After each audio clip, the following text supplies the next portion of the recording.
I've received a handful of letters recently from competitors who are insanely frustrated by repeatedly placing last in all these comps over years of working.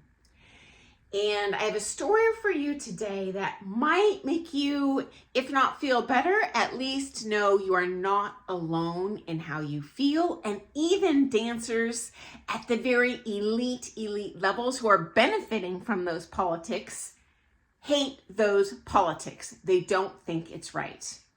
So I know someone who is third in the world. Okay, so this isn't a very elite level dancer, well known. In fact, they've been on many seasons of Dancing with the Stars.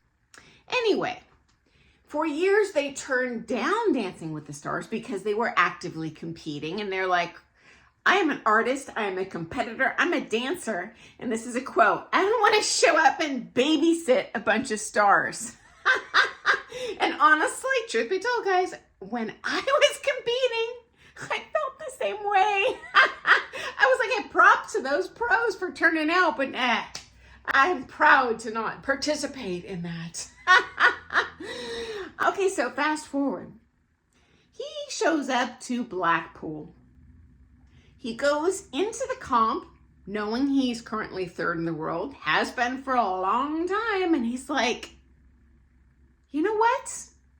Regardless of how I dance, I'm going to make this call back. And this was at the 96 at this point. So the top 96 gets recalled, gets to the final. It's like, you know, regardless of how I dance in this final, I'm going to place third. Goes out there, does the comp, and shock of all shocks, places third. And he walked off that floor, crestfallen, and completely lost his motivation to compete anymore. It was the straw that broke the camel's back. He was like, politics are going to govern where I place, regardless of where I dance. Hence, this is not actually competing. And you know what, guys? When he got off the plane from Blackpool, he called Dancing with the Stars and was like, hey, are you still open to me being on the program? They said yes. And as a matter of fact, they immediately signed him up for the next season. And he retired permanently from competition that day. And I'll tell you, as an amateur, and this is another direct quote, this show is a blessing because as an amateur competitor, I never had more than $1,000 in the bank. And I was spending all this money to not actually get evaluated in my dancing and have an empirical way to know if I'm actually growing. So, you know what, guys, if you are in that position where you're placing last, it does not necessarily mean that you suck as a dancer. It doesn't mean that your teacher's incompetent. There could be many other things going on beneath the waves that you don't know about, especially in those established categories where you're up against players who have been showing up for 20 years. Maybe they've taken lessons from half those judges on the panel. There's so many factors that are coming into play. I beg you to go over your dance videos with your pro. In my opinion, it's more of an effective evaluation of your progress and the beauty in your dancing. Also, guys, I shared another story with you. There was a comp I did where I made the top solos of the comp. They have the top 6 redance in the final at the evening dinner. And the couple that won were horrible. And I went home thinking, I need to quit dancing if I can't beat this lady. And of course I saw the video and I'm like, well, this just isn't adding up. What am I missing here? Because there was not one category that I would have put this person even remotely ahead of our solo.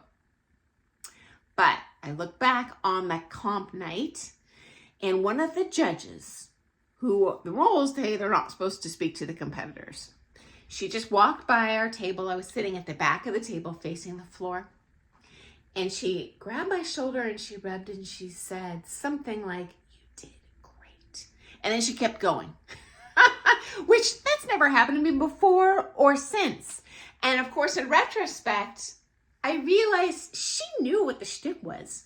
She knew I was going to get thrown under a bus because this gal was a very long-term prom competitor who reliably brought a ton of money to this comp, donated a ton of money to this comp. And you know, me as a good dancer, it just wasn't going to happen. So here's the good news. For the next couple months after that comp, I had people telling me, hey, congratulations on winning top solo. I'm like, well, clearly they saw the dancing. They didn't remember this gal who had beat me. So you know what, guys? It doesn't mean that the judges are not impressed by what they're seeing. And if you are suffering a political mark, they're not stupid. They're in on the game. And they respect you very much. And I would encourage you to keep forging ahead because you are going to become a more beautiful dancer in the end and cultivate everyone's respect and admiration and bring a lot of joy to people who are seeing you dance wonderfully. Okay, I look forward to seeing you first thing tomorrow morning for some more things ballroom dance. I do have some more feedback for you on that topic because it's very sensitive. Not placing where you want to in comps, especially over time, just taking a beating and you feel like that blow up boxing doll that you punch in, it comes back to you, punch it, and you just keep taking one in the face. Okay guys, thanks so much for your questions. See you in the morning. Happy dancing. Bye.